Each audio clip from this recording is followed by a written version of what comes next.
All right, next one we're talking about is a big Big 12 game. That is Colorado Buffaloes at Texas Tech Red Raiders, 4 p.m. Eastern time on Fox.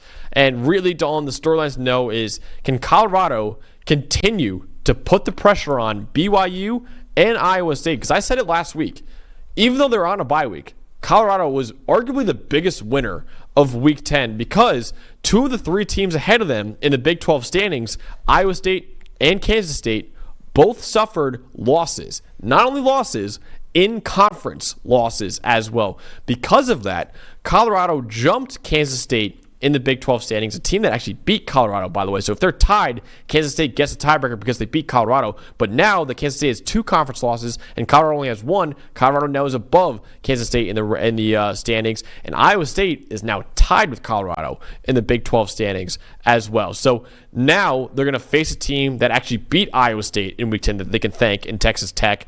And if Colorado can win that game and win the 3 remaining games they have this year, really has a great chance at being one of the 2 teams in the Big 12 title game with a playoff spot on the line, obviously, if you win that Big 12 title game. And obviously, Iowa State plays Kansas State at the end of the year as well. So stands to reason if Iowa State loses that game as well, Colorado pretty much gets into the college football playoff, or maybe even into the Big 12 title game, or maybe even BYU screws up and all of a sudden it gets to even more chaotic, honestly. So really, Colorado just continue to put the pressure on the other teams in the Big 12 right now. I think, yeah, you're right. It's that first scenario I'm looking at with Iowa State there, because I do think there are some flaws on their team, and we saw them, we've seen them the last couple of weeks, really, and they've squeaked away with close wins. I think Colorado, obviously by the numbers, doesn't control their own destiny. No. But it's pretty darn close. If they sit there and win their last 4 games, it feels like one more fortunate thing happens to them. And I also don't know at the end of the year what the Iowa State tiebreaker might look like. The big thing that came from last week to me was Kansas State losing in a massive upset to Houston that got them outright ahead of K-State, because that's the big one. They'll lose the head. There's a clear head-to-head on that. They will lose that, right? That's the big one for me. I think, and Iowa State obviously losing to Texas Tech, it was always possible. Texas Tech is a pretty good team. It's possible Texas Tech could win this game, but Colorado, they don't control their own destiny, but they're not far from it. So I think they just have to keep playing one win at a time. And honestly, I think you could argue this is their toughest game left of the 4. Because the next 3, I believe, are Utah, Kansas, Oklahoma State.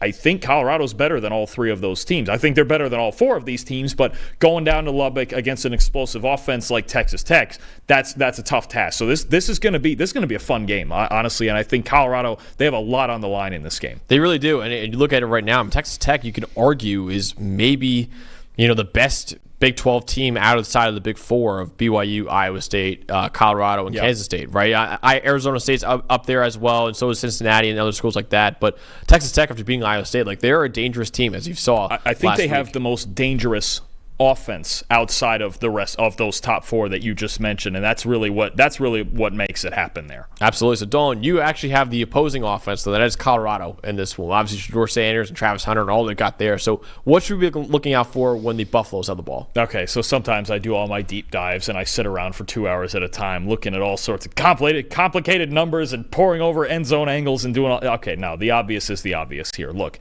this is about Shedeur and the weapons against a Texas Tech team that has the 9th worst coverage grade in the country. They've allowed the most explosive plays in the country, the most 15-plus yard completions in the country, right? Last week, to me, was more about – and they held Iowa State to 22 points, give them credit. And I thought the middle of their defense played well. They prevented those deep shots down the middle that Rocco Becht wanted. Shedeur Sanders is a different animal than Rocco Becht, and Iowa State has 2 great receivers. You could argue Colorado, I think, has 4 of them, right? There's more weapons. It's a better quarterback who's not going to turn the ball over. He's only got 3 turnover-worthy plays all season. And I think the big thing for me is Shedeur. Look, this isn't check down Charlie. This is Shedeur friggin' Sanders, right? He leads the nation in passing grade with a 95.5 on 10-plus yard throws. This isn't just, he runs quick game and throws 5-yard outs all night. He makes big throws down the field. He's tied for 5th in big-time throws on 10-plus yard throws. He completes balls at the 9th highest rate.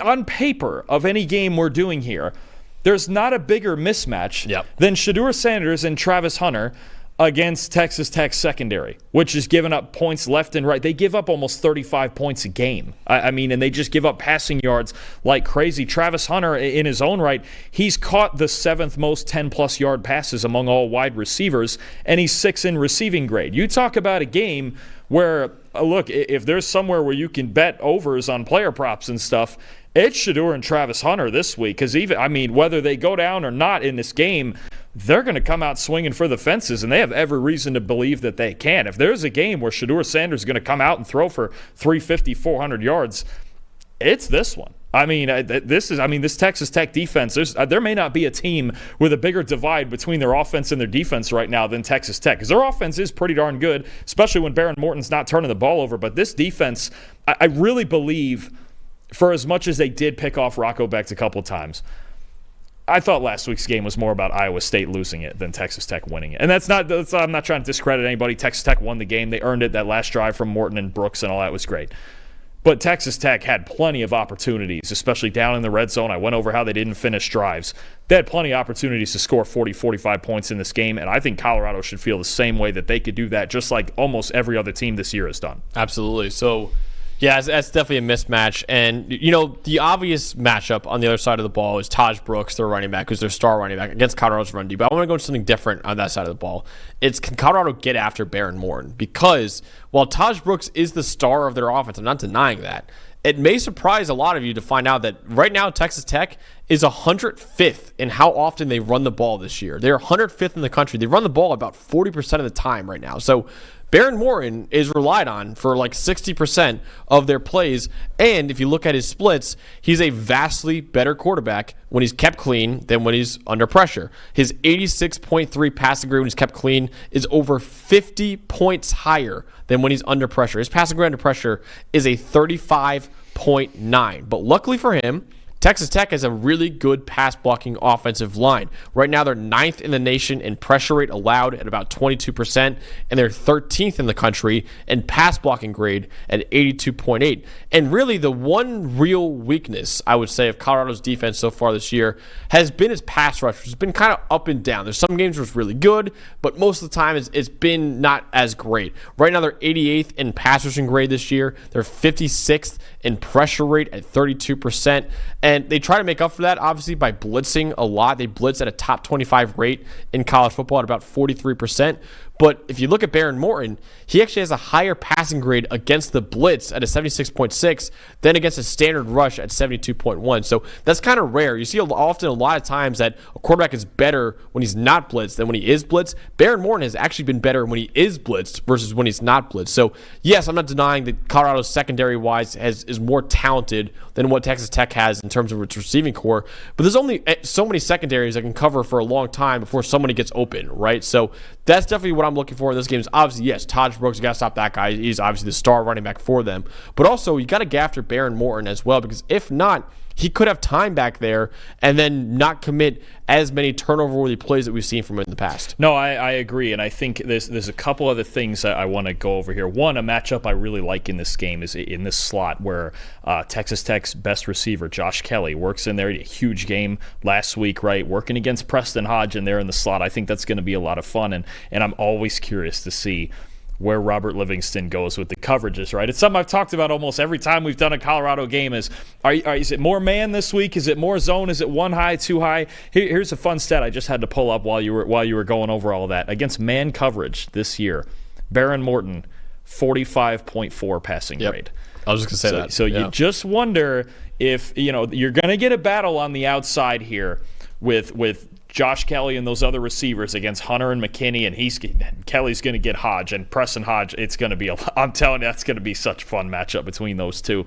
I think there's a lot of dynamics here when Texas Tech is on offense that I'm curious where the scheme goes, and honestly, just who wins these battles. There's a lot of great players on this side of the ball, and I think the one thing for me too. Let's roll it back to Taj Brooks for a second.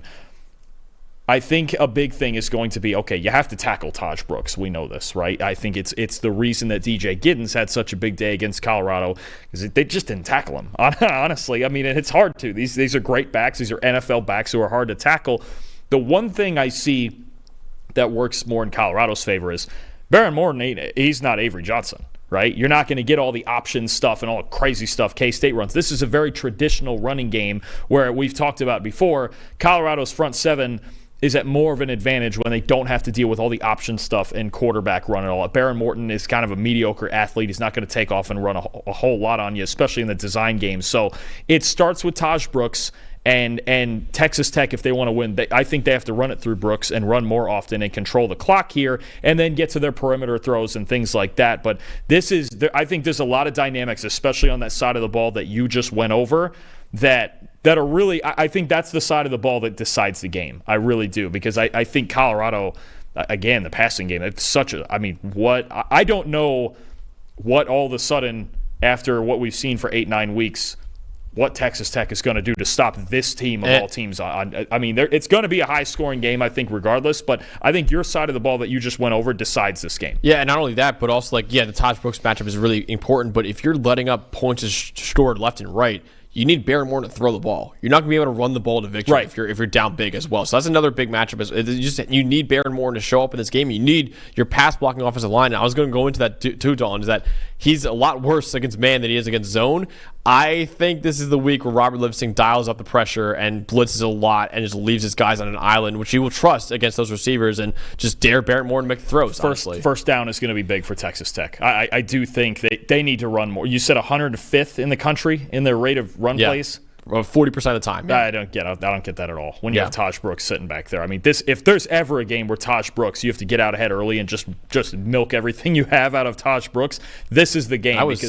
Shocking to me that was 105th. I would have thought it would have been 60% runs. He's their best player, is he not? That's weird. They have to ride him like K-State rode DJ Giddens to win this game. Definitely. All right, Dolan. So who will ultimately win this big Big 12 showdown between Colorado and Texas Tech? I think it'll be high scoring. I think Texas Tech is going to find their points. I don't think this is going to be a shutdown day, especially at Lubbock. It's a loud environment down there. I think it's one of the more underrated environments in college football, right? There's a lot of crazy things can happen down there, but I don't know how Texas Tech makes stops in this game. I could see Colorado making a handful of stops. I don't know how Texas Tech is going to make stops because they're not going to get the turnovers that they got out of Rocco Becht and the mistakes that Iowa State made last week, because Shedeur Sanders just doesn't make those mistakes. So I've got Colorado 38-31. I do think it's a shootout. I do think it's a tough road win, and I do think this is probably 2 or 3 times already I've said this is the game for Colorado. But I really think this is the game, because I would favor them heavily in their last 3 games. Utah doesn't have a quarterback. Kansas has been struggling. They can do some things, but they've been struggling.